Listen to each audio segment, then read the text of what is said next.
আভ্যন্তরীণ যুদ্ধে লিপ্ত মিয়ানমারের রাখাইনে মানবিক সাহায্য পৌঁছানোর জন্য বাংলাদেশকে করিডোর হিসাবে ব্যবহারের অনুমতি দেওয়ার ব্যাপারে অন্তর্বর্তীকালীন সরকার নাকি নীতিগতভাবে সিদ্ধান্ত নিয়েছে।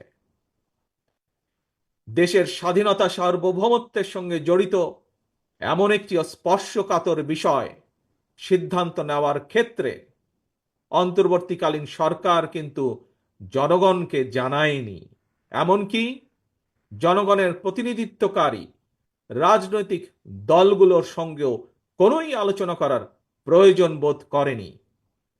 দেশের জনগণকে না জানিয়ে অন্তর্বর্তীকালীন সরকার এ ধরনের সিদ্ধান্ত নিতে পারে কিনা কিংবা নেওয়া উচিত কিনা এই মুহূর্তে সেই বিতর্ক আমি তুলতে চাই না।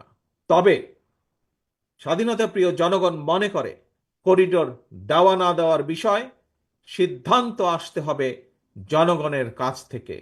সিদ্ধান্ত আসতে হবে জনগণের প্রত্যক্ষ ভোটে নির্বাচিত জাতীয় সংসদের মাধ্যমে। এই ধরনের পরিস্থিতিতে গণতান্ত্রিক বিশ্বের দেশে দেশে এটাই নিয়ম, এটাই রীতি।